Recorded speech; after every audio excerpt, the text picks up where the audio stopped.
days.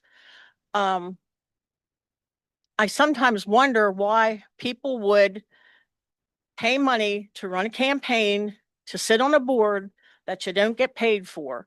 There's something wrong with you people, but I thank you for it. You have put a lot of time in, not just with this mess, for lack of a better term, but for a lot of things. I have lived in Waynesboro for over 50 years. I have had kids go through the district. My grandson is a student now. I volunteered at Fairview for many years while my kids were there and not there. I worked for the district. There's a lot of good in this district. There really is. But just this whole thing with Mr. Pappas, and maybe it was just how it was done.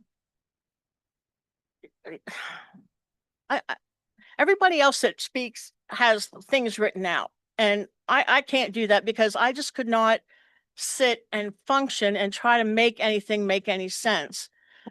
So, I just want to say that I have sat through the meetings, I have watched online, I have researched some things myself, things that led up to this. Would I have voted for them? Probably not, but I didn't choose to be in your position. The few things about this hearing, if that's what we want to call it, to me, it has just looked like a ninth grade civics mock trial gone awry. The two things that stuck out to me most at the last meeting at Hooverville, thank you, were the issue with the mandated reporting and how the attorney from Levine Group hammered and hammered and hammered at Mr. Pappas about, well, did you get the answers you wanted? Did you get information from the reports? And I talked to people that worked in different school districts, and they say that mandated reporters don't always receive information on the reports they turn in. And I think as I sat there, I heard Mr. Pappas say over and over and over that he did not have that information. He did not have that information. And then it went on to the incident at Fairview where or at Summit View, I'm sorry, that Mr. Pappas was on the phone with the grandmother of a child that was in some kind of a crisis. And they had the incident with the van, and Mrs. Kovacs, and I'm sorry if I'm not pronouncing that right, went out and checked on it.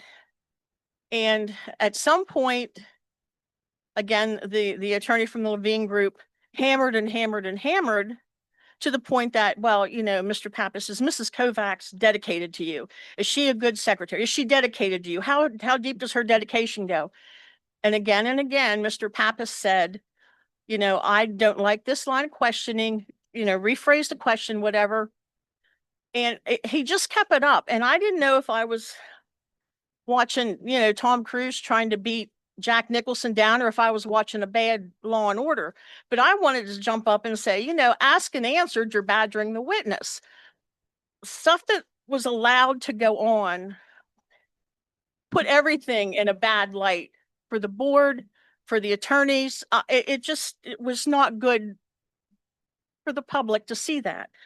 As far as the staff members that spoke in favor of Mr. Pappas when they were questioned, were they subpoenaed? I don't know what it was.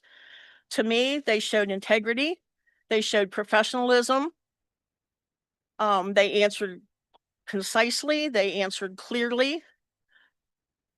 Did the witnesses for the prosecution impress me as well? No, they hummed around answers. They hemmed and hawed. And at the end, you know, we want what's best for the school district. We want not to carry this to the end. And I don't think that whether Mr. Pappas is left go, which I think would be a huge mistake, huge, or if you put him back in, I think that this has changed this district.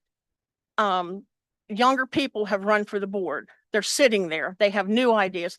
The people that have stepped up to support Mr. Pappas to get the grassroots going, they are going to change how the things are done in this district. And I hope it's done for the best. Thank you.